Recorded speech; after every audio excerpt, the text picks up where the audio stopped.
Good morning to all of you students.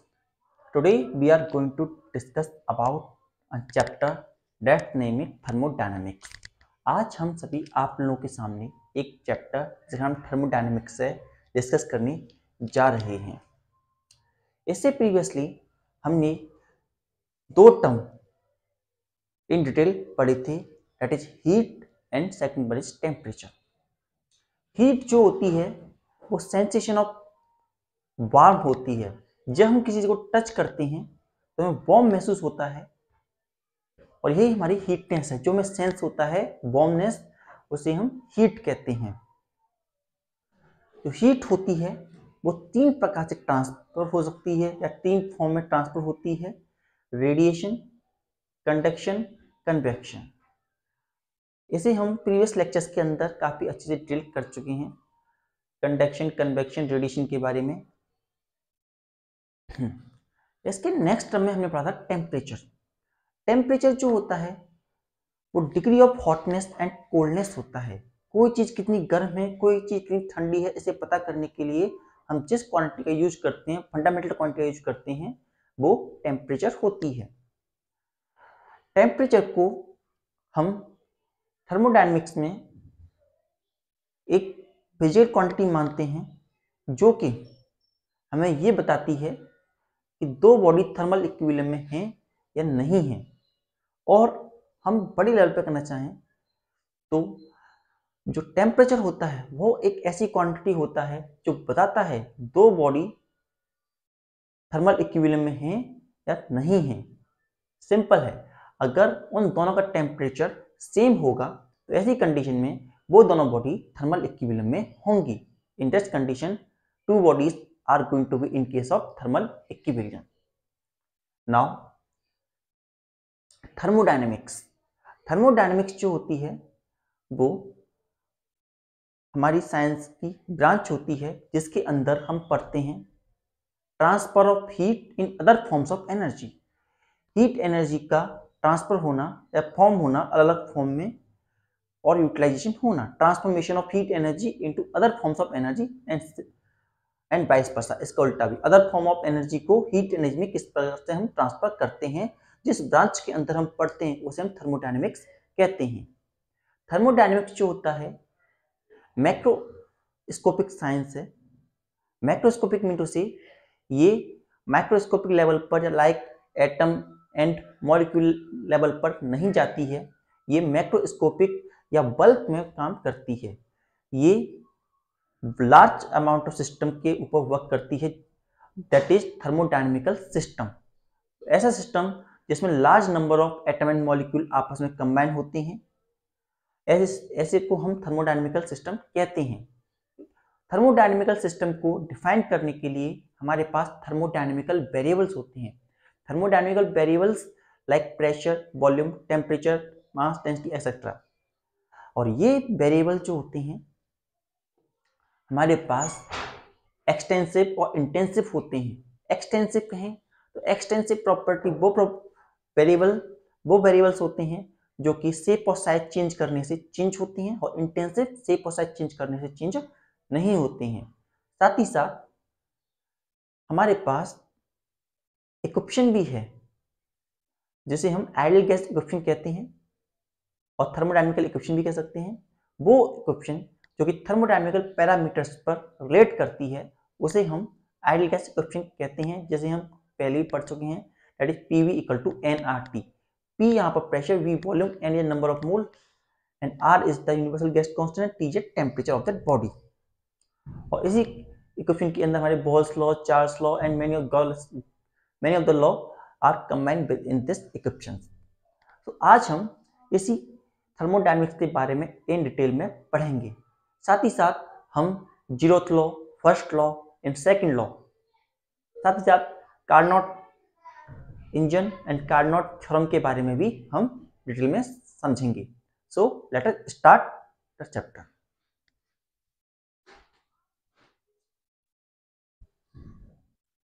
So we have thermodynamics.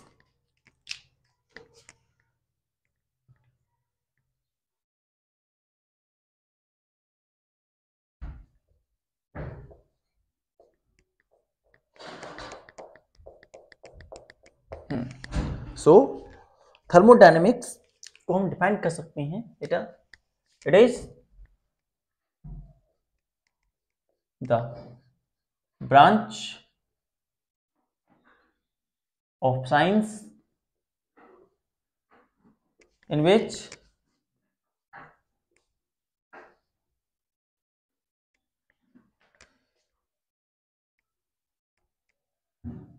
या ऐसे कह सकते हैं which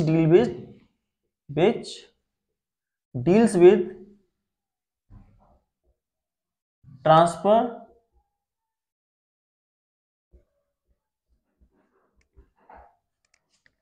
of heat energy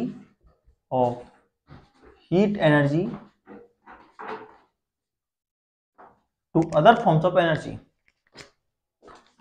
to other forms of energy and vice versa. वो branch जिसके अंदर हम स्टडी करते हैं ट्रांसफर ऑफ हीट और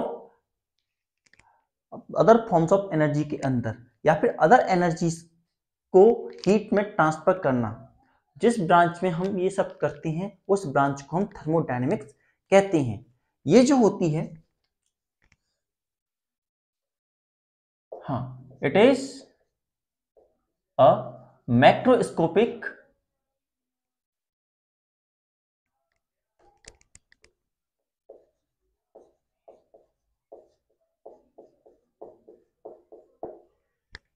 science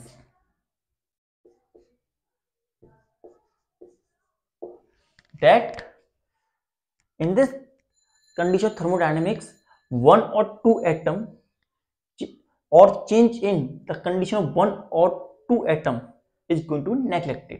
एक या दो एटम के अंदर जो चेंज आते हैं उनको हम इसमें रिगार्ड नहीं करते, बल्कि हम पूरा बल्क लेते हैं, पूरा सिस्टम लेते हैं large number of atom and molecules का, उसमें हम डील करते हैं। एंड माइक्रोस्कोपिक साइंस होती है that deal with that deals with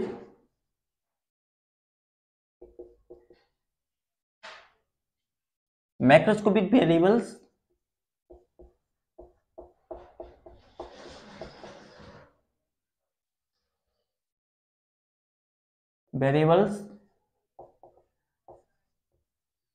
like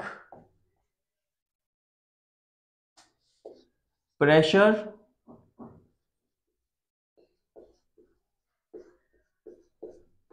volume,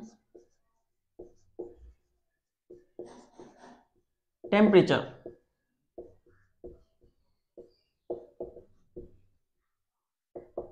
etc। इन सब पर हमारी थर्मोडायनेमिकल जो होती है डील करती है। असल में जो हमारी थर्मोडायनेमिक्स थी वो माइक्रोस्कोपिक लेवल साइंस आने से पहले, दैट इज माइक्रोस्कोपिक में हमारे इन case of microscopic atom and molecules,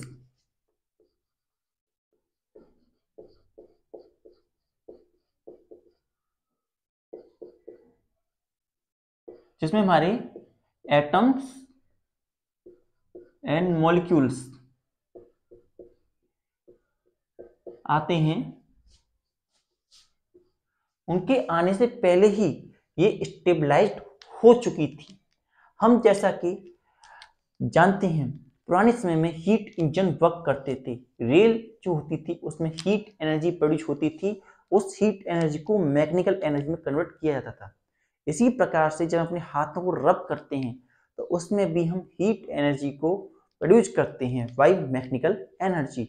साथ ही साथ जब आइस मेल्ट होती है, वाटर बॉयल होता है, तो इस सभी कंडीशन में हीट जो होती है सिस्टम से दी जाती है, सिस्टम से ली जाती है। Sudden expansion, sudden compression and many of the things that we are going to observe in our day-to-day life are example of thermodynamical variables। and ये सारी जो ब्रांचेस होती हैं जिन्हें हम पढ़ते हैं या जो हमने भी एग्जांपल दिए, ये सारे थर्मोडायनेमिक्स के अंदर ही आते हैं, जिन्हें हम अब डिटेल में सीखेंगे आने वाले लेक्चर्स के अंदर।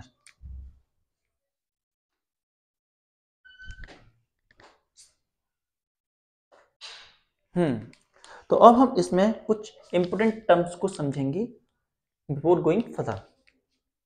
तो इसमें हमारा पहला टर्म रहेगा थर्मोडायनेमिकल सिस्टम।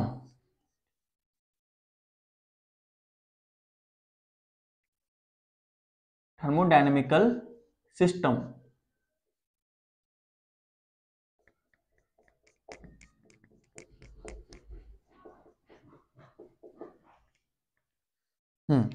थर्मोडायनेमिकल सिस्टम जो होता है वो कलेक्शन ऑफ लार्ज पार्टिकल्स या फिर assembly of a large particle like atom and molecules, उसे हम एक थर्मोडायनेमिकल सिस्टम कहते हैं। That is an assembly of atom and molecules. तो थर्मोडायनेमिकल सिस्टम को हम कह सकते हैं a collection of large number of particle like atom and molecule।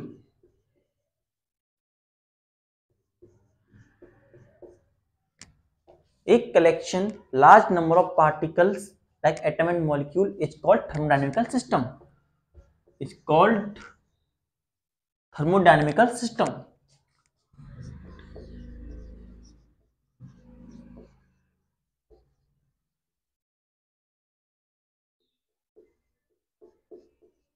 ऐसे सिस्टम को हम थर्मोडायनेमिकल सिस्टम कहते हैं।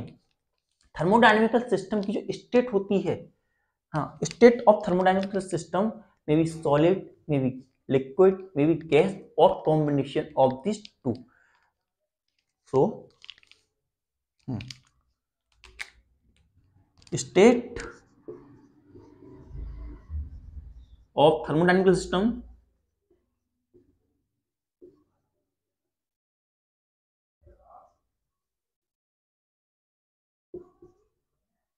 may be solid,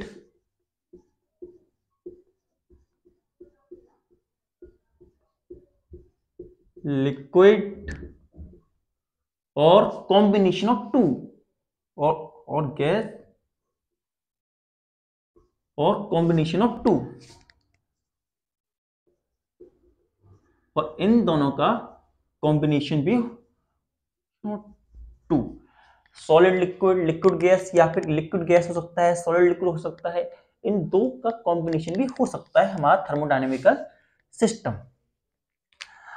thermodynamical system में एक या दो पार्टिकल्स के चेंज होने से ज्यादा इंपैक्ट नहीं पड़ता है।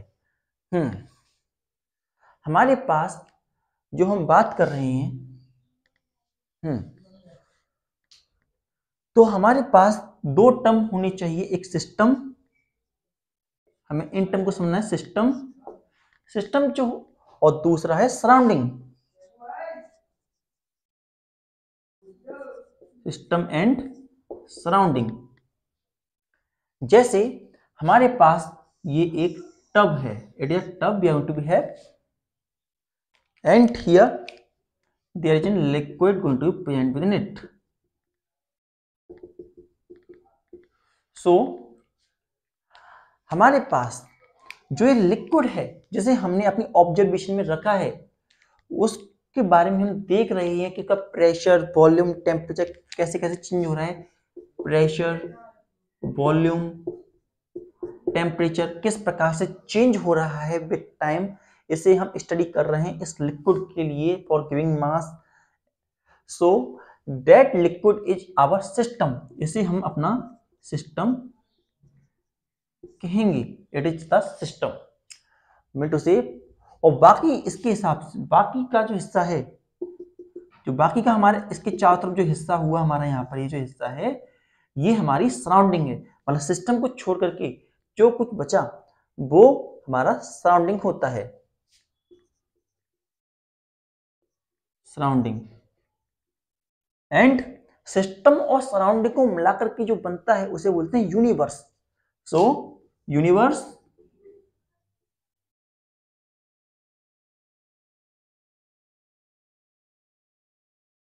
जो है system plus surrounding, system and surrounding को मिला करके हमारा यूनिवर्स मिलता है। तो सिस्टम हमारा क्या हुआ,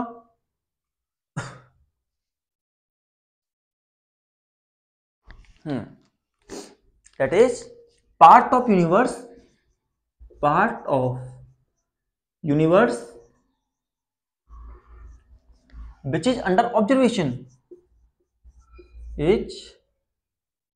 is under observation।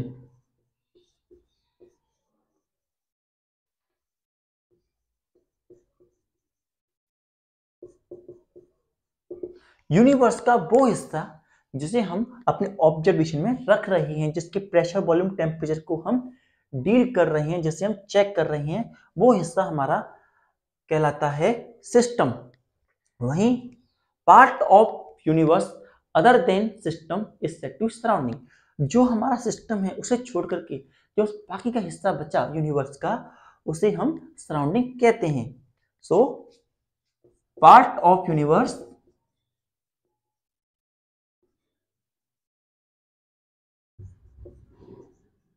other than system is called surrounding,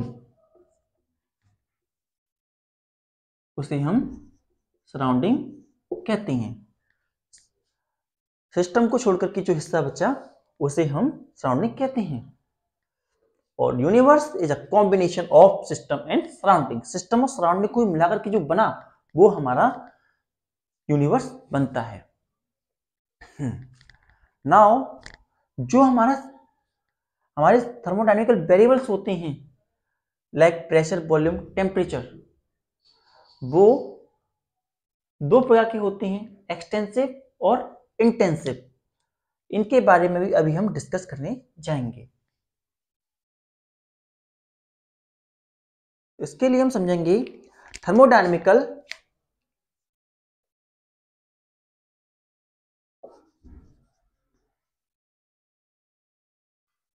state variable,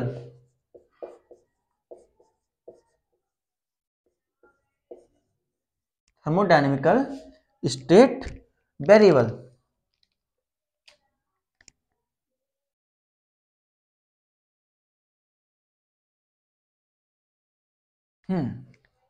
तो थर्मोडायनेमिकल स्टेट वेरिएबल्स वो वेरिएबल्स होते हैं जो कि थर्मोडायनेमिकल सिस्टम की स्टेट को बताते हैं। हाँ, so let us write them. Thermodynamical variables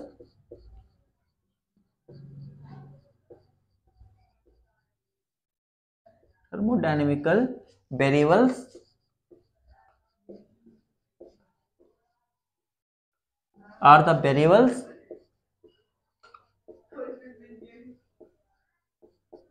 that define the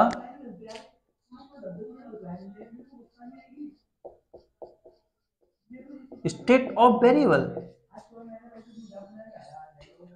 या state of thermodynamical system।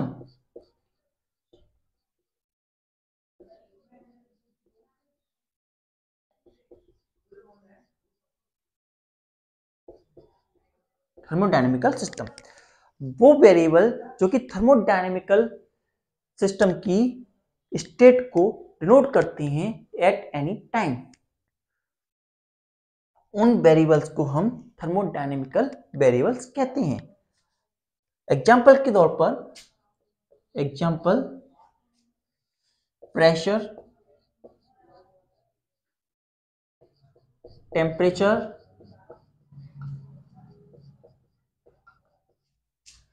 Volume,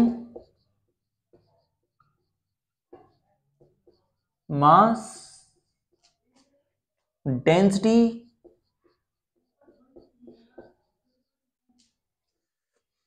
ETC।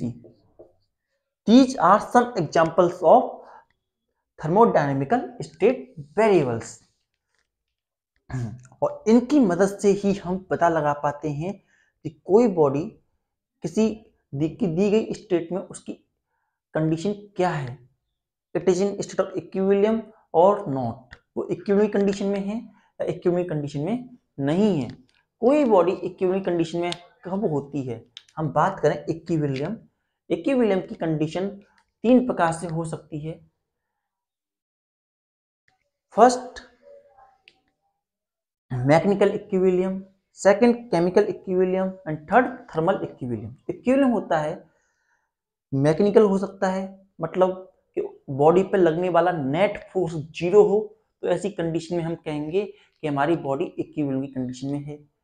या फिर उसके अंदर जो केमिकल बॉन्ड्स हैं उनका टूटना, बनना, बिगड़ना, सारे नेट कुछ भी नहीं हो रहा है, तो हम कहेंगे कि हमारी बॉडी केमिकल इक्विलिब्रियम में है। और अगर हमारी बॉडी में जो हीट है, हीट का कोई ट्रांसफर नहीं हो रहा है, टेम्परेचर कांस्टेंट है, तो हम कहेंगे हमारी बॉडी थर्मल इक्विलिब्रियम में भी है। तो ये तीन प्रकार के हमारे पास इक्विलिब्रियम होते हैं। यहाँ पर जो हम मेन फोकस रहेंगे हमारा थर्मल इक्विलिब्रियम के अंदर रहेंगे। जो हीट का इक्विलिब्रियम है, हमारी मेन चीज हमारी थर्मोडायनेमिक्स में यही होती है। थर्मो मतलब हीट और डायनेमिक्स मतलब मोशन, हीट का motion one form to another form. Thermostatics में हीट रेस्ट में है, थर्मोडायनेमिक्स में हीट मोशन में है।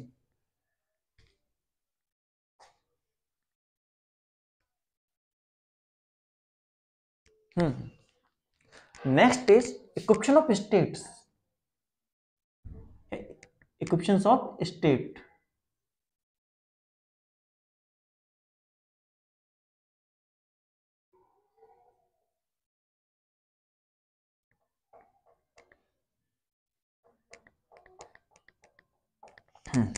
Next point we are to equation of state. Equation of state वो इक्वेशन होती है जो कि हमारे थर्मोडायनेमिकल वेरिएबल को कनेक्ट करती है आपस में। Equation that connect our thermodynamical variables, जो हमारे थर्मोडायनेमिकल स्टेट वेरिएबल्स हैं उनको आपस में जो इक्वेशन कनेक्ट करती है, उस इक्वेशन को हम थर्मोडायनेमिकल स्टेट इक्वेशन कहते हैं। So equation that connects, equation that connect thermodynamical variable,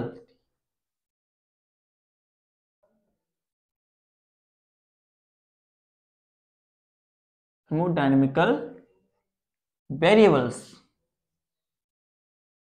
वो इक्वेशन जो कि थर्मोडायनेमिकल वेरिएबल को आपस में कनेक्ट करती है, उस इक्वेशन को हम इक्वेशन ऑफ स्टेट कहते हैं। और ये इक्वेशन हमारे पास एक इक्वेशन होती है that is ideal gas equation, that is PV equals to nRT, PV equals to nRT। ये हमारे पास इक्वेशन होती है। यहाँ पर कुछ इस प्रकार से ये हमारे पास इक्वेशन होती है। यहाँ पर इस इक्वेशन में P हमारा प्रेशर है, P is the pressure we out है, V is the volume, N is the number of moles,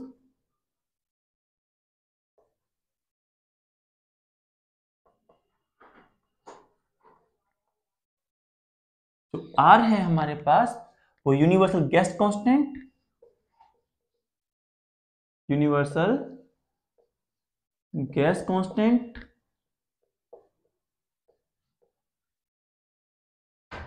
and T is the temperature. जो T है वो हमारे पास टेम्परेचर है। नाउ हमारे पास जो यूनिवर्सल गैस कांस्टेंट R होता है, इसकी वैल्यू हमारे पास 8.31 के बराबर होती है। इसकी अगर यूनिट की बात करें, यूनिट फाइंड आउट करना चाहें तो हम यूनिट इस तरीके से फाइंड आउट कर सकते हैं, that is PV equals to nRT। तो यहां पर R equals to PV upon N upon T. P हमारे पास प्रेशर है, P is equal to be pressure and V is equal to volume. तो प्रेशर की यूनिट थी, अगर हम इनकी सबकी यूनिट रखें पहले, तो प्रेशर की जो यूनिट थी वो न्यूटन मीटर स्क्वायर है, वॉल्यूम की जो है वो मीटर क्यूब है, इसकी नंबर ऑफ मोल्स की तो मोल हो जाएगी, टेम्परेचर की केल्विन आ जाएगी। नाउ यहां से ये कटा m टाइम, तो यहां बना n m अपॉन मोल, ये बना n इंटू m जो होता है जूल के बराबर होता है, that is Newton is a force and it is an displacement. तो ये n m 1 joule equal to 1 nm, तो ये हमारे पास जूल के बराबर हो जाता है, जूल मोल पर केल्विन, ये बना। तो हम आर यूनिट ऑफ आर जो हमारे पर निकल के आई जूल पर मोल पर केल्विन निकल करके आती है, जूल पर मोल पर केल्विन निकल के आती है। तो हम यहां पर जूल पर मोल पर केल्विन लिख सकते हैं। तो हमारे पास आर की जो वैल्यू होती है वो ये निकल करके आती है, it is the value of R we are going to be have with this unit. So universal gas constant, क्योंकि यूनिवर्सल की सभी गैस पे वैलिड होता है। तो इस तरीके से हमारे पास ये आर की वैल्यू और ये हमारे पास आइडियल गैस इक्वेशन निकल करके आती है। Note it down.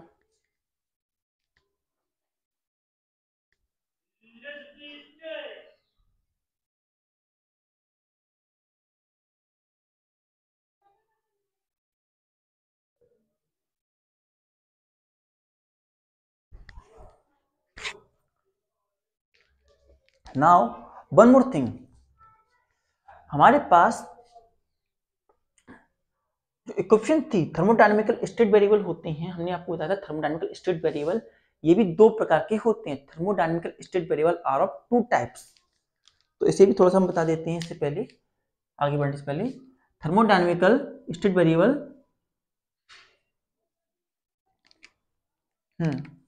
Thermodynamical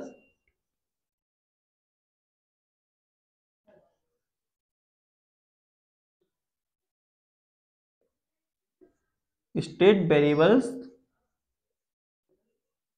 are of two type.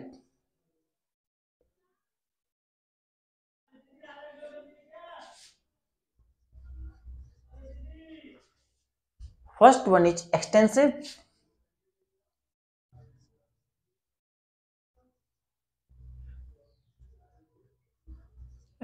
Variable. Extensive variable कौन से वेरिएबल होते हैं? वो वेरिएबल जो कि सिस्टम की शेप और साइज के चेंज होने से चेंज हो जाते हैं। Variables that change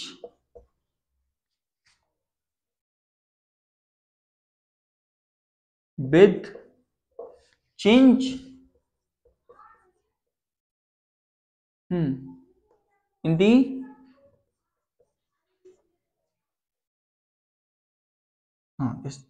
variable that change with change in the shape, size और state of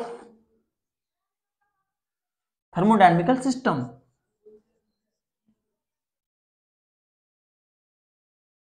थर्मोडायनेमिकल सिस्टम वो वेरिएबल जो कि थर्मोडायनेमिकल वेरिएबल जो थर्मोडायनेमिकल सिस्टम के शेप और साइज या उसकी स्टेट के चेंज होने से चेंज हो जाएं, ऐसे सिस्टम वेरिएबल्स को हम एक्सटेंसिव वेरिएबल कहते हैं। वहीं another type of variable are intensive variables। second type of variable we have to have a intensive type of variable। Intensive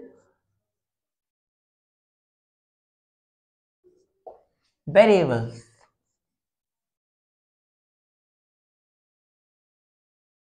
ये हमारे पास जो वेरिएबल्स होते हैं ये इंटेंसिव वेरिएबल होते हैं। एंड इंटेंसिव वेरिएबल कौन से वेरिएबल होते हैं? वेरिएबल जो कि चेंज नहीं होते by changing the shape, size and state of thermodynamical system.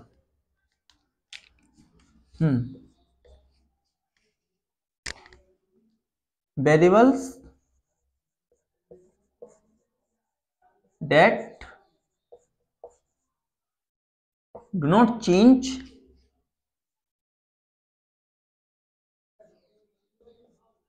with change in thermodynamical system।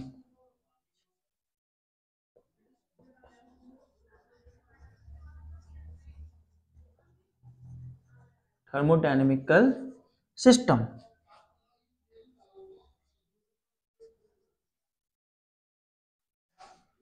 Intensive variable जो होते हैं थर्मोडायनेमिकल सिस्टम में चेंज आने से, चेंज कैसे, शेप, साइज, स्टेट में चेंज आने से चेंज नहीं होते हैं, तो ऐसे वेरिएबल को हम इंटेंसिव वेरिएबल कहते हैं। Note it down.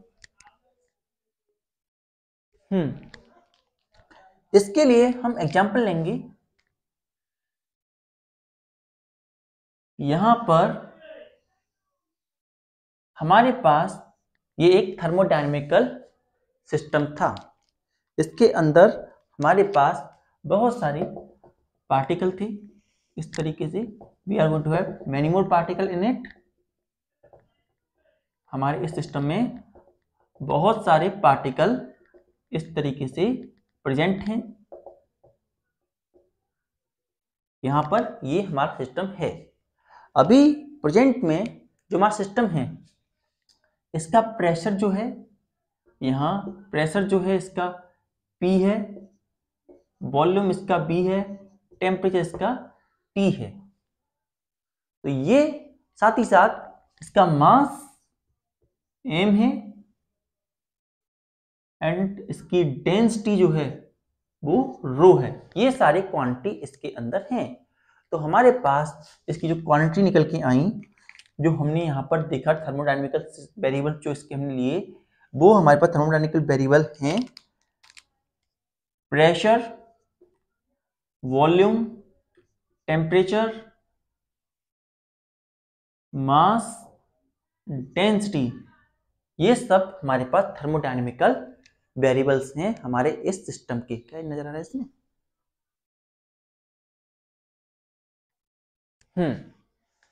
साथ ही साथ एक सिस्टम और लेते हैं, that is internal energy of the system, you. जो इस सिस्टम के अंदर के पार्टिकल्स हैं उनके अंदर जो एनर्जी है, इनके मोशन की वजह से या इनके कन्फिगरेशन की वजह से जो एनर्जी है उसे हम इंटरनल एनर्जी कहते हैं, जैसे हम आगे पढ़ेंगे। अब देखिए हमने क्या किया, जो ये हमारे पास सिस्टम था इसे हमने दो इक्वल पार्ट में डिवाइड कर दिया। We divide the system into two equal parts. Now हम देखना चाहेंगे जो यहाँ प्रेशर था उसमें क्या कोई चेंज आया। जो इधर प्रेशर था वो भी प्रेशर इधर ही है। तो हमने क्या देखा, प्रेशर में हमें कोई चेंज नजर नहीं आता। जितना प्रेशर इधर था उतना प्रेशर इधर भी है। तो जब प्रेशर में कोई चेंज नहीं आ रहा है, जब हमने उसको हाफ कर दिया, शेप और साइज चेंज कर दिया, तो ऐसी कंडीशन में जो हमारा प्रेशर है वो इंटेंसिव वेरिएबल होता है। तो पहला हमारा जो वेरिएबल बना प्रेशर, हमारे पास इंटेंसिव क्वांटिटी निकल करके आई। Next one is volume. जो वॉल्यूम है हमने जब उसे हाफ किया तो इसका वॉल्यूम V/2 हो गया और इसका वॉल्यूम भी V/2 हो गया। मीन टू से इनिशियली वॉल्यूम V था, लेकिन जैसे ही हमने उन्हें सिस्टम को आधा आधा किया तो इसका वॉल्यूम भी चेंज हो गया। तो वॉल्यूम, शेप और साइज के चेंज होने से वॉल्यूम इस सिस्टम का चेंज हो रहा है। सिस्टम के चेंज होने से हमारा वॉल्यूम चेंज हो रहा है, mean to say it is going to be extensive. तो volume is an extensive quantity. Next is temperature. हमने एक पूरा सिस्टम लिया था, इसका टेम्परेचर T था, तो टेम्परेचर T उसे हाफ करने के बाद इसका टेम्परेचर मिल गया, तो इसका भी टेम्परेचर T था, और इसका टेम्परेचर मिल किया तो इसका टेम्परेचर भी T था। तो मतलब हमने शेप और साइज चेंज किया, तो शेप और साइज के चेंज होने से उसके टेम्परेचर में कोई चेंज नहीं आया। ये टेम्परेचर हमारा इंटेंसिव वेरिएबल है। Temperature is going to be intensive variable. Next one, मास।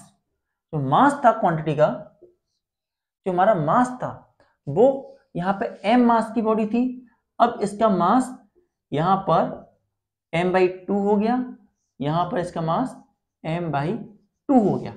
तो हाफ करने से मास में चेंज आया। तो हमारा जो मास है, mass of the body is going to be extensive quantity. Shape और साइज चेंज करने से मास चेंज हो रहा है। Next one is internal energy. जो इंटरनल एनर्जी होती है मॉलिक्यूल्स पर डिपेंड करती है, और जब मॉलिक्यूल के मोशन पे डिपेंड करती है। जब मॉलिक्यूल कम हो जाएंगे, हाफ हो जाएंगे, तो इंटरनल एनर्जी में भी चेंज आएगा। इसका मतलब इंटरनल एनर्जी भी चेंज होगी। So we have internal energy.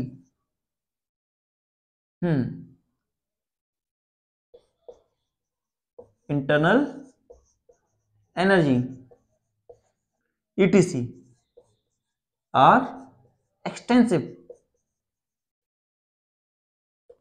In nature. ये सब नेचर वाइज एक्सटेंसिव हैं। वॉल्यूम हुआ, मास हुआ, इंटरनल एनर्जी हुआ, ये सब हमारे एक्सटेंसिव हैं। वहीं एक और रहेगा डेंसिटी, मास पर यूनिट वॉल्यूम। तो डेंसिटी हमारे वॉल्यूम की, जो हमारे पार्टिकल्स थे उनकी सेम रही, यहाँ पर भी रो और यहाँ पर भी रो। तो डेंसिटी में कोई चेंज नहीं आया। तो डेंसिटी हमारी इंटेंसिव क्वांटिटी हुई। Density ETC are extensive by nature, sorry intensive by nature, intensive by nature, ये इंटेंसिव होते हैं। तो इस बेसिस पर हम कुछ क्वांटिटी को इंटेंसिव कहते हैं, कुछ क्वांटिटी को एक्सटेंसिव कहते हैं, on the basis of this कि वो कंडीशन के हिसाब से चेंज हो रही है, शेप और साइज के हिसाब से चेंज हो रही हैं, या शेप और साइज उन्हें मैटर नहीं कर रहा है। तो इस बेसिस पर हम अपनी क्वांटिटी को डिफाइन करते हैं। Note it down.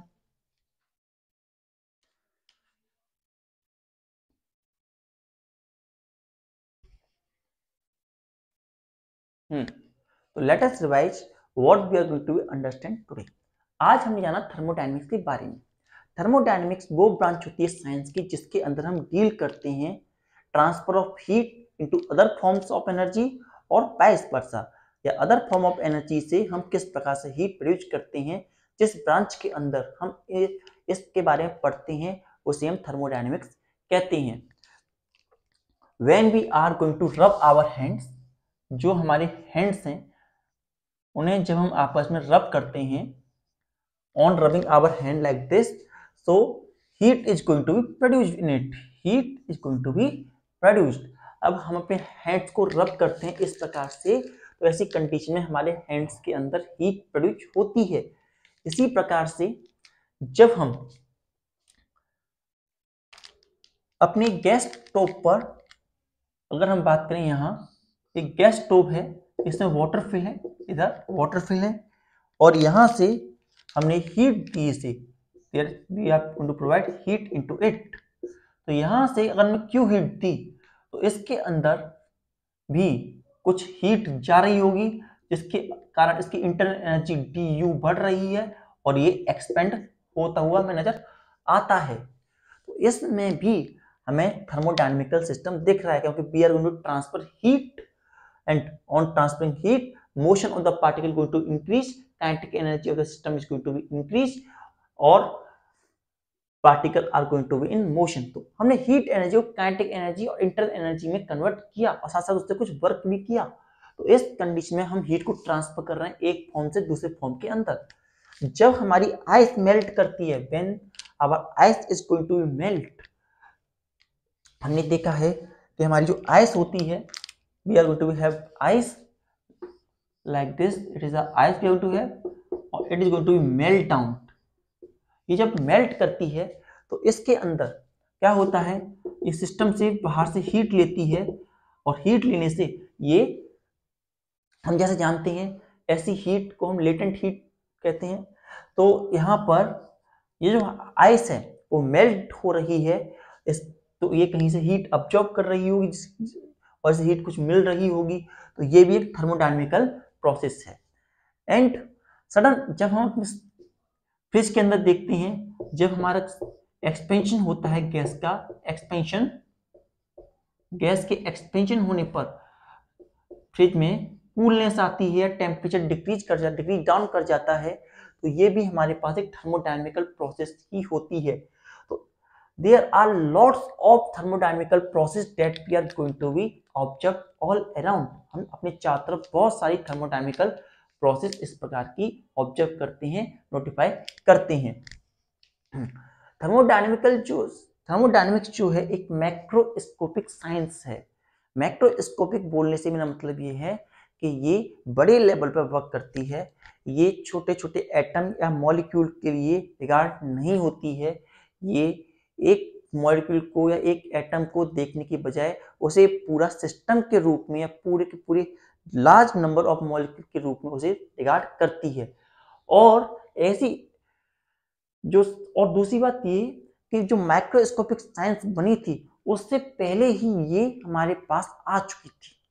एक सबसे बड़ा जो इसका यूज हुआ था वो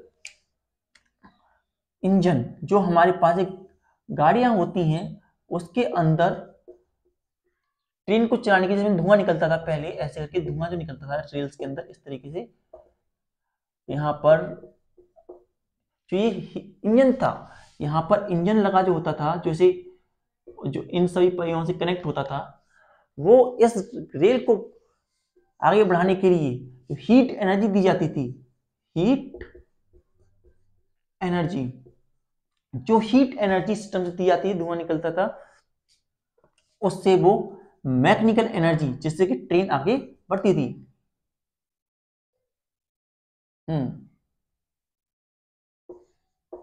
मैकेनिकल एनर्जी दी जाती थी, वो मैकेनिकल एनर्जी हीट एनर्जी से ट्रांसफर हो रही थी। तो इस तरीके की फॉर्मेशन को हम थर्मोडायनेमिक्स के अंदर पढ़ते हैं। It is going to be an example of thermodynamics.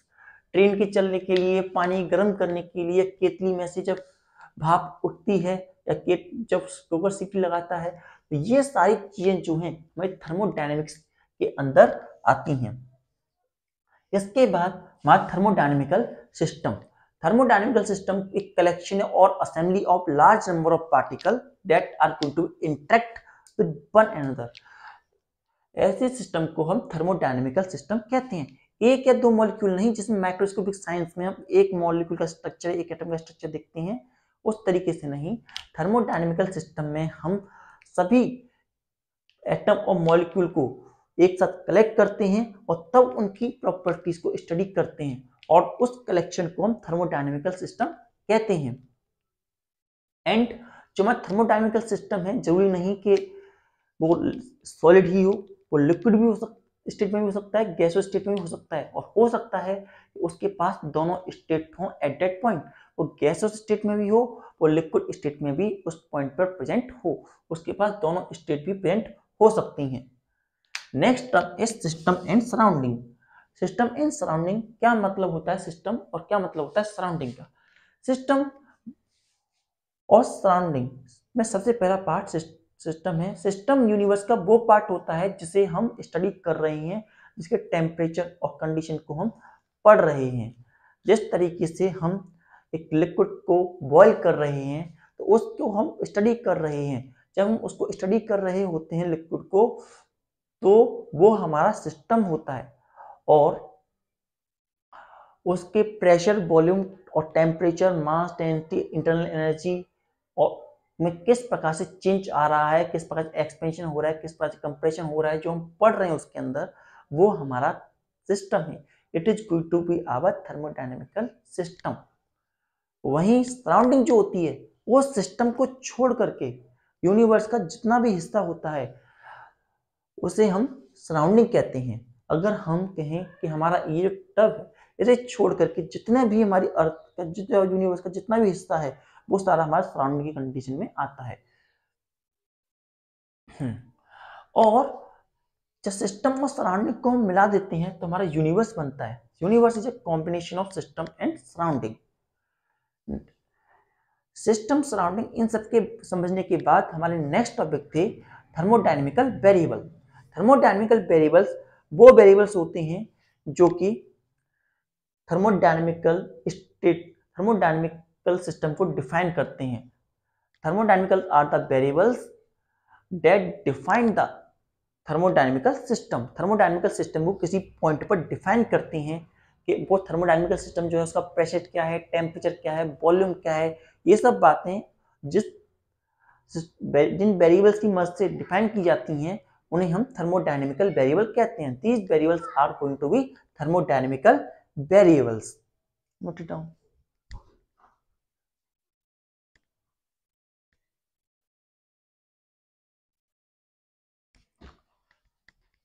इसके बाद नेक्स्ट हमारा था equation of state. Equation of state वो हमारे पास वो इक्वेशन जो कि हमारे थर्मोडायनेमिकल वेरिएबल्स को आपस में कनेक्ट करती है। उस इक्वेशन को हम थर्मोडायनेमिकल इक्वेशन या इक्वेशन ऑफ स्टेट कहते हैं। It is also going to be said ideal gas equation. इसे हम कहते, हमारे पास एक इक्वेशन ये है PV इक्वल्स टू nRT। यहाँ पर हमारा जो P जो है वो प्रेशर है, B हमारा वॉल्यूम है, N जो है नंबर ऑफ मोल है, R जो है यूनिवर्सल गैस कांस्टेंट है, टेम्परेचर हमारा T है।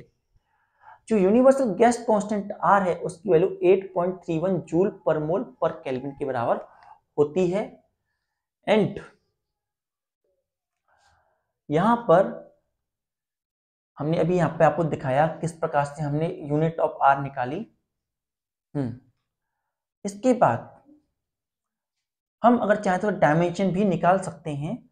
डायमेंशन निकाल लेंगे तो हमारे पास इसका डायमेंशन जो निकल के आएगा, हमारे वर्क का डायमेंशन जो होता है ML2T-2 मोल पर मोल